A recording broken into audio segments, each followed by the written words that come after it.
hayotingizni 1/3 qismini ochiq holda o'tkazish haqida hech o'ylab ko'rganmisiz?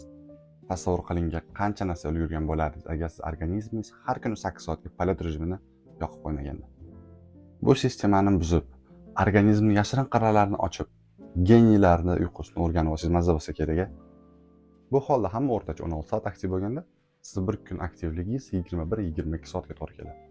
O'zi shunaqa qilsa bo'ladimi? Balki shunaqa qobiliyat bilan tug'ilgan insonlar bordir.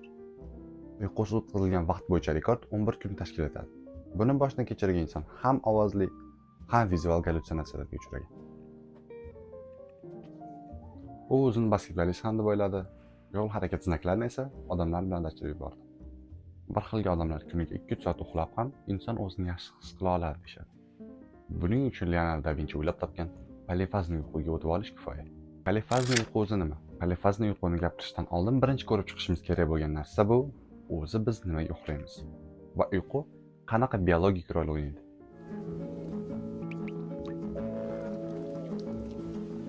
Uyqu bu shunday spesifik jarayonki, uning inson evolyutsiyasida roli hali to'liq o'rganib chiqilmagan.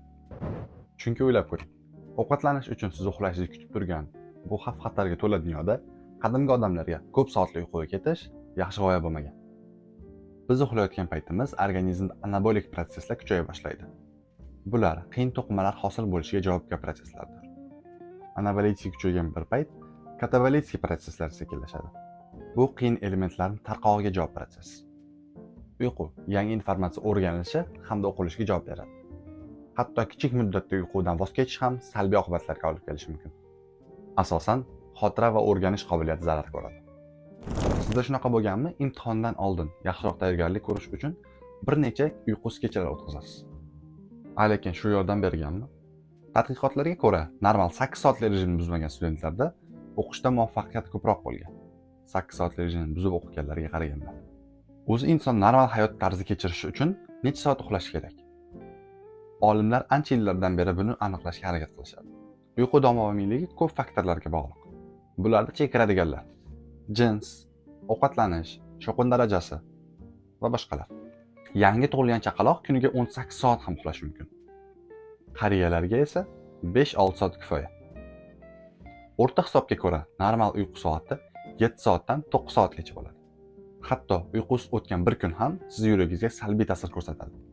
Hayvonlarda o'tkazilgan eksperimentlarda aniqlandiki, birinchi bo'lib uyqusizlikdan ularning miyasi emas, ichki organlar zarar ko'ra boshlaydi. Uyqusizlikdan miya unchalik qiynalmaydi. Surunkali uyqusizlik davrida mahalliy uyqu effekti boshlanadi. Bu effekt paytida miyaning asosiy qismi faol bo'lganda, ma'lum bir qismi dam oladi. Va inson uxlamagan taqdirda ham miyaning qismlari ketma-ket almashib, dam ola boshlaydi. Bu miya dam olishga harakat qilyapti degani emas.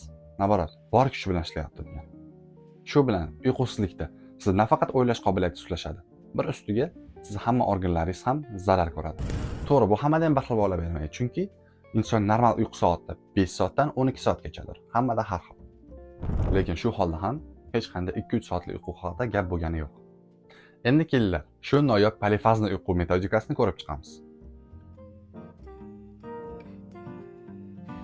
Bu metodikada siz o'zingizni kechki uyqungizni butun kunga 2 yoki undan ko'p qismlarga bo'lib tashlaysiz.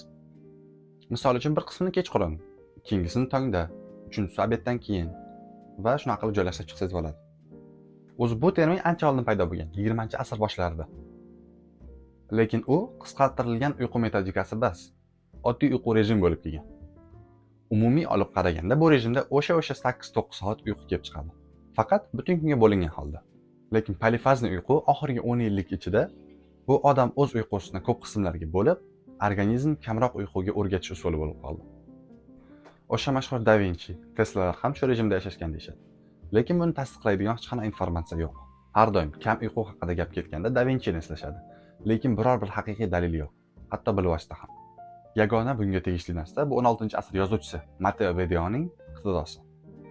Da Vinci kun otgandan to kun botganga qadar uzluksiz ovqat va ichkilik haqida unutib ishlagan. Bu yagona iqtibosida hech qanday 2-3 soat uyqu foydaligi yoki hech bo'lmaganda u polifazli uyqu praktika qilish haqida so'z bo'lmagan. Polifazli uyquni birinchi hujjatlashtirgan olim bu amerikalik Richard Fuller. U aytganki, eng yaxshi uyqu grafiki har 6 soatda 30 minutdan uxlash. 20-asr 20-yillarida u o'zi bu grafik bo'yicha yashagan. Lekin ish partnyorlari bilan uning grafiki to'g'ri kelmaganligi sabab bu rejimdan voz kechgan. Bugungi kunda buni tekshirish imkonsiz.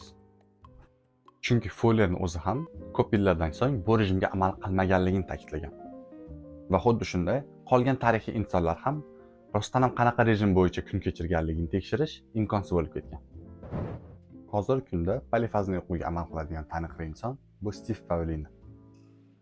U aytadiki, yarim yil davomida kuniga 6 marta 20 minutdan uxlagan.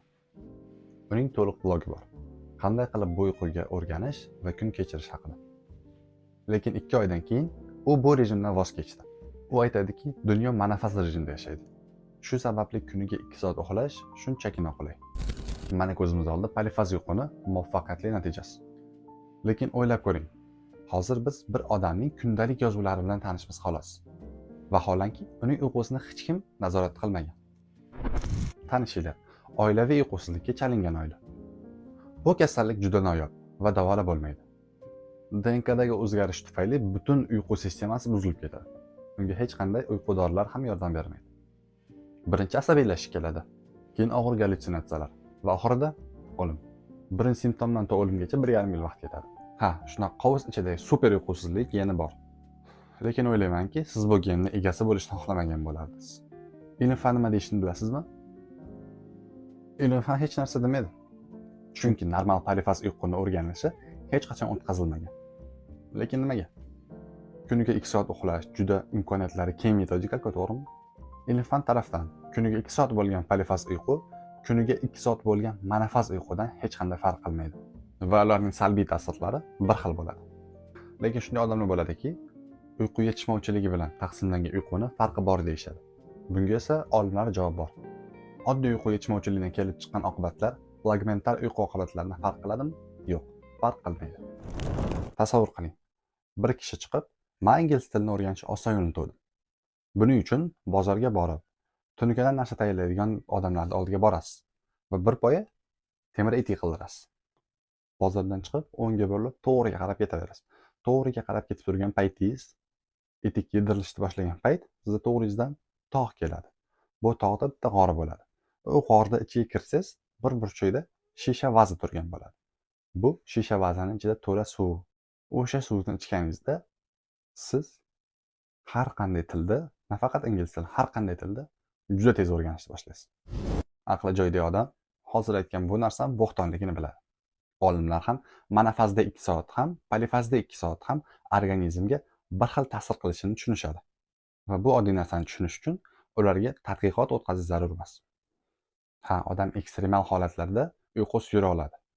Ammo ekstremal holat bilan bunday hayot tarzini solishtirish bu noto'g'ri.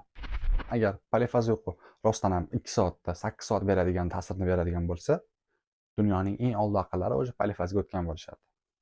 Va bu narsaning befoydaligini tasdiqlaydigan yana bir narsa, bu rejimga amal qiladigan odamlar soni juda kamligi. Organizmning uyqu yetarli bo'lmagan darajada to'liq faol bo'lishi bu chiroylik va juda xavfli ertak xolos. Agar hayotda temir etik rostdan bo'lganda, hamma shuni qilgan bo'lardi. Lekin bu ham bir safsatadir. Agarda bu beshafqat dunyodan chiroyli joylari ketgisi kelsa, surunkali uyqusizlik siz uchun, gallyutsinatsiyalar bo'lishiga javob beradi. No, bo'ldi.